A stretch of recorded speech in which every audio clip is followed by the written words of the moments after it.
Vendor हूँ, मेरा electronics का रेंटल बिजनेस है, मेरे पास इतनी इन्वेंट्री है लेकिन कस्टमर्स नहीं है। अब मैं कस्टमर्स ढूंढने कहाँ जाऊँ? मेरे बेटे ने एक बहुत महंगा ड्रम सेट खरीदा, अब उसको पियानो बजाना सीखना है। इतने महंगे ड्रम सेट का अब मैं क्या करूँ? Don't worry guys, when you have rented for me. Renting का first ever marketplace ultimate destination. नमस्ते शार्क्स, मेरा नाम मोनाली है। मेरा नाम गुंजन। और मैं हूँ नितिन। और हम तीनों गुड़गांव से आए हैं। हम रेंटेड फॉर मी के फाउंडर्स हैं। रेंटेड फॉर मी एक ऐसा ट्रस्टेड प्लेटफॉर्म है जहां पे आप हमारे वाइड रेंज ऑफ प्रोडक्ट्स में से कुछ भी प्रोडक्ट रेंट पे ले भी सकते हैं और अपना प्रोडक्ट रेंट पे दे भी सकते हैं। हमारे पास 20 से भी ज्यादा कैटेगरीज हैं, जैसे furniture, home appliances, electronics, musical instruments, medical equipments, automobiles और बहुत कुछ। हम लोकल रेंटर वेंडर्स के प्रोडक्ट्स अपने प्लेटफॉर्म पर लिस्ट करते हैं। इस मार्केट को स्ट्रक्चर करके एक चेहरा देते हैं जहां लोग हमें ट्रस्ट कर सके और अपनी कन्वीनियंस पे प्रोडक्ट रेंट कर सके। इसके साथ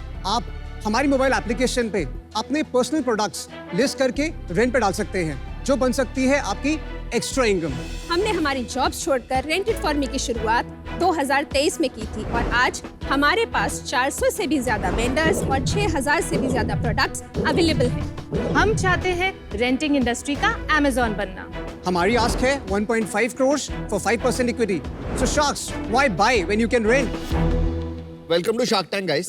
Thank you, Aman. you. First, tell me, are you guys related to each other by any chance? Yeah, so Monali is my wife and अच्छा। Gunjan is my sister. Oh, nice. ये आपने start कब किया था? 2023 जुलाई में launch करी है। अच्छा, बट उससे पहले आप लोग क्या करते थे? थोड़ा अपना बता दो अपने बारे में। मैंने अपनी स्कूलिंग दिल्ली से करी है। मैं एक इलेक्ट्रॉनिक्स एंड टेलीकॉम इंजीनियर हूँ। मैंने टेलीकॉम कंपनीज जैसे भारती एयरटेल, ह्यूग्स में 16 इयर्स जॉब करी है। 16 years. Wow. मैंने अपनी स्कूलिंग जयपुर से कंप्लीट करी है। उसके बाद मैंने बायोटेक्नोलॉजी में बीएससी करी है। मैंने एमईटी नोएडा से एमबीए किया है। मैं गोल्ड मेडलिस्ट हूँ, अपने बैच टॉपर हूँ। वहाँ से मेरा अर्नस्ट एंड यंग में कैंपस प्लेसमेंट हुआ था। मैंने almost 14 years Ernst and young में काम किया है और जब मैंने जॉब छोड़ी मैं वाइस प्रेसिडेंट थी स्ट्रैटेजी एंड ट्रांजैक्शंस टीम में। मैंने स्कूलिंग करी है डॉन बॉस्को स्कूल दिल्ली से।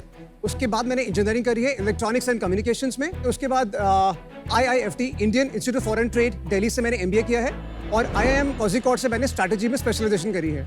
उसके बाद मैंने 16 इयर्स जॉब करी है।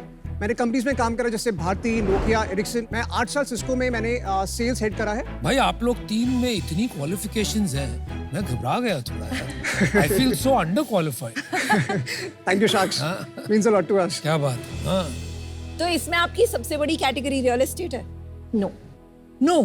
ओके। अभी हमारा सबसे हॉट सेलिंग कैटेगरी है इलेक्ट्रॉनिक्स एंड होम अप्लायंसेस। क्या परसेंट है सेल्स का electronics and home appliances? Almost 80%। Oh, so majority. कैसे? Like fridge, washing machine? Yes. ये कुछ समझ में नहीं आया, लेकिन ये काम तो ऑलरेडी हो चुका है। लोग वहाँ पर बिजनेसेस अच्छी बना चुके हैं। I think Furlenco is one. There is one more player that is doing well. बाकी सब ने दुकानें बंद कर ली है।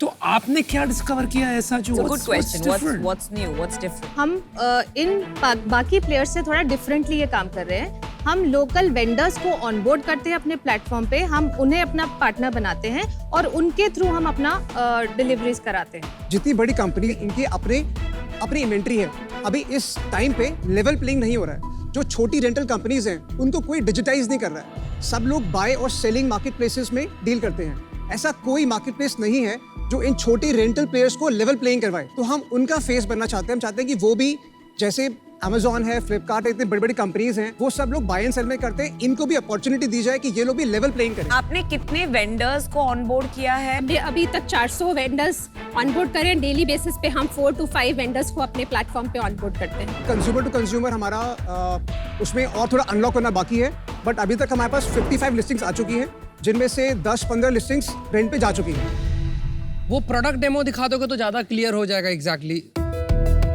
शार्क्स, ये हमारी वेबसाइट है। यहाँ हम सारी प्रोडक्ट्स कैटेगरीज देख सकते हैं। रेंटल ड्यूरेशन चूज करेंगे। मिनिमम कितना है rental duration? 3 months for businesses. जो कंज्यूमर की लिस्टिंग है वो 1 डे के लिए भी हो सकती है। अच्छा, 1 डे? हाँ जी। एंड लाइक एक खोलिए एसी का 3 months का कितना रेंट होगा? ये एड टेक ऑन रेंट पे हम क्लिक करेंगे। अब यहाँ से हम स्टार्ट डेट सिलेक्ट करके इसका रेंटल ड्यूरेशन चूज कर सकते हैं। हाँ, तो 3 months पे जाइए। स्टार्ट डेट सिलेक्ट करेंगे हम यहाँ से। अब यहाँ पे हम ड्यूरेशन सिलेक्ट करके इसको ऐड टू कार्ट कर लेंगे। कार्ट से हम इसको पे करके ट्रांजैक्शन क्लियर कर देंगे और पेमेंट होते ही एक आपके मोबाइल पे और ईमेल पे आपको ऑर्डर कंफर्मेशन डिटेल्स और डिलीवरी डिटेल्स शेयर कर टोटल आपने एडवांस में ले लिया 3 महीने का रेंट या 12 महीने का रेंट भी एडवांस में लेते हैं। राइट तो 13,000 रुपया वो एसी के लिए राइट फॉर 3 months रेंट। और ये 2 टन का एसी नया कितने का? मोर देन 45 45 तो मतलब ये नया एसी हो गया। नया एसी रिफर्बिश्ड एसी अगर मुझे लेना हो तो 20-25 हजार में मिलेगा और 13,000 में दे रहा हूँ रेंट के लिए for 3 months। Why will I not buy a new one? तो होता क्या है कि जो ये जिसके लिए रेलिवेंट है वो बहुत सारी मूविंग पॉपुलेशन है।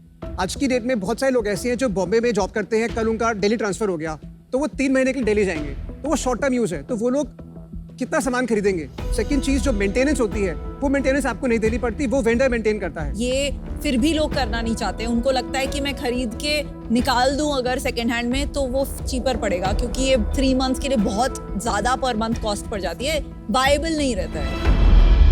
तो अभी आपका बिजनेस कितना बड़ा हो गया स्केल? हमने जुलाई 23 में शुरू किया था और हमने आज तक 1.42 करोड़ कर लिए। लास्ट मंथ कितना किया? 23.24 लाख। उसमें आपका मार्जिन? उसमें हमारा मार्जिन है 12% का। और बाकी हमने Q2 में जब शुरू किया था, Q2 में हमने 36 लाख किया था, Q3 में हमने 42 लाख किया था और Q4 में हम ऑलरेडी अभी तक 63 लाख कर चुके हैं और हम 80 लाख पे क्लोज करेंगे लेकिन Q4 का उसका एग्जिट। सिर्फ 12% आपको मिलता है हाँ जी, एज रेवेन्यू। ये हमारा नहीं, ये 36% जो है वो हमारा रेवेन्यू है और 12% हमारा नेट मार्जिन है। डिफरेंस क्या है? मार्केटिंग। सो 23% जो है वो हमारा डिजिटल परफॉर्मेंस मार्केटिंग और जो हमारी टीम है उसका खर्चा है। 12% घर में बचता है हाँ जी, तो 3 लाख रुपए आप कमा रहे हो ना हर महीने? हाँ जी, हाँ जी। जितना एजुकेशन आप कह रहे थे उनकी सैलरीज तो थोड़ी और ज्यादा हो। कितना बड़ा मार्केट है वो ऑब्जेक्टिव नंबर है। रेंटल का इंडिया में मार्केट कितना है? Outside of real estate and cars. Apart from properties, ये जो मार्केट है ये 18,000 करोड़ का है इंडिया में, ग्लोबली इंडिया में। और इसके बाद 9,000 करोड़ का बिजनेस है सर्कुलर इकोनॉमी। ये वो है जहाँ पे बहुत सारे लोगों के घर में अनयूज सामान है और वो ऐसे हैं जो बेचना नहीं चाहते। तो ये 9,000 करोड़ मोनेटाइज हो रहा है। ये सर्कुलर इकोनॉमी का मार्केट पोटेंशियल है। Potential है, बहुत मार्केट पोटेंशियल नहीं। आज की रेट पे कितना बड़ा मार्केट है जो रेंट का मार्केट है, इस तरह का एसी का, सोफा का, जिन भी चीजों का आप करें, इसका मार्केट साइज कितना है, ये क्वेश्चन सो है। डेटा नॉन बहुत, ऑटो नॉन रियल एस्टेट। हाँ, सो बहुत सारा डेटा गूगल पे अवेलेबल अभी नहीं है क्योंकि ये बहुत ही अनस्ट्रक्चर्ड मार्केट है। डजंट मैटर यार, गूगल पे अवेलेबल नहीं है तो क्या होगा? गूगल के पहले भी धंधे बनते थे।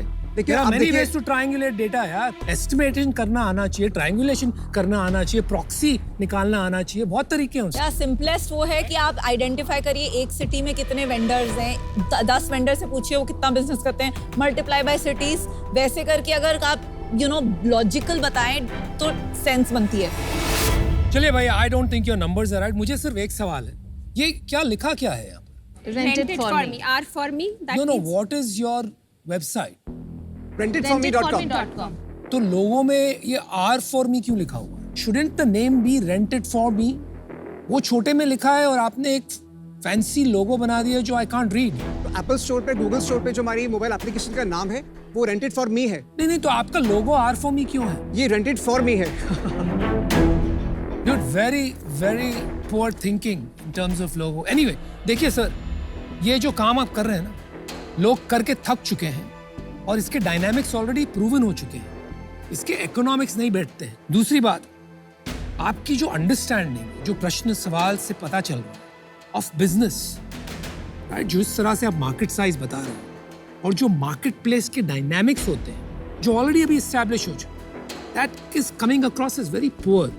फाइनली आपकी कंज्यूमर बिजनेस की जो सेंस है वो भी मुझे डाउटफुल लग रही है क्योंकि आपका लोगो देख रहा हूँ, इट्स एंटायरली सेंसलेस। अब शार्क टैंक पे खड़े हुए हैं, biggest opportunity to advertise your brand so that you can increase your business, और आप खड़े हुए लेके R for me। So I am sorry but I am very disappointed because it's reflecting very poor judgement on you.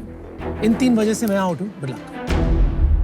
I don't think अभी आपका app भी ज़्यादा user friendly है। For instance basic things like जब मैं listing देख रही हूँ एसी की तो एक जेनेरिक पिक्चर दिख रही है मुझे, जो एसी मुझे मिलेगा उसकी पिक्चर नहीं दिख रही है। मतलब मार्केट प्लेस का biggest thing is that come search results आए पर जो आए उनमें reviews, ratings, correct pictures, authenticity आए जिससे ट्रस्ट बने।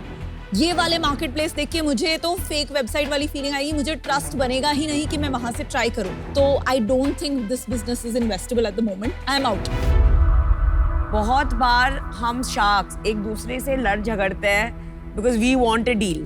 वो जो एक एंटरप्रेन्योर को देख के एक फीलिंग आता है कि आई वांट दिस डील, वो दो वजह से आता है। Either they are so sharp in their thinking, in their pitch, कि लगता है वाओ यू नो बंदे पे बैठ लेना है या बंदी पे बैठ लेना है। और then secondly the numbers, numbers देख के यू नो आंखों में चमक आ जाती है, राइट? आपके पिच में भी कन्विक्शन नहीं था, इतने हमने सवाल पूछे but you are not able to give us answers which convinced us. Secondly आपके नंबर्स भी बहुत पुअर है, that is the reason I am out. मेरे को वो समझ आया जो आप तीनों को समझ आया है, आप लोगों ने बहुत बड़ा रिस्क लिया है। I don't think I can support you here. Financial matrices भी मेरे को नहीं लगता ये कभी मैच करेंगे, और ये इन्वेस्टमेंट इतने पैसे मेरे कभी वापस आएंगे। सो अनफॉर्चुनेटली मैं इससे आउट हूँ। जब इंटरनेट बना था ना, इंटरनेट पे पता है सबसे पहले कौन से बिजनेसेस बने थे? शादी.com का फॉर एग्जांपल लेते हैं, नौकरी.com का एग्जांपल लेते हैं, या फिर हम मेक माई ट्रिप का एग्जांपल लेते हैं। इंटरनेट पे जो सबसे पहले बिजनेसेस बने थे वो मार्केट प्लेसेस बने थे। ये बहुत ऑब्वियस बिजनेस था कि कुछ लोगों को डिमांड होगा, कुछ का सप्लाई होगा, इनको इंटरनेट मिला देगा और वो बिजनेसेस बन जाएंगे। तो जितने भी मार्केट प्लेसेस बनने थे पोटेंशियली वो मोस्टली शायद बन चुके होंगे। अभी हम इंटरनेट के 25 साल बाद बैठे हैं, मार्केट प्लेसेस सबसे पहले बने थे। पोटेंशियली शायद यहाँ रेंटिंग का बिजनेस बन नहीं सकता है, अगर बन सकता तो ये 10 साल या 20 साल पहले लोग बना चुके होते। और फंडामेंटली जैसे मैंने बताया था, रेंटिंग के बिजनेस में वो जो ratio of renting is to आपका जो प्राइस है वो भी मुझे यहाँ थोड़ा सा ऑफ लगता है। तो मुझे नहीं लगता है कि यहाँ पे कुछ बिजनेसेस बनेंगे, तो उस रीजन से मैं आउट होना चाहूँगा। Thank you so much, Thank guys. you. All the Thank you, best. guys. All the best. Thank you. Bye.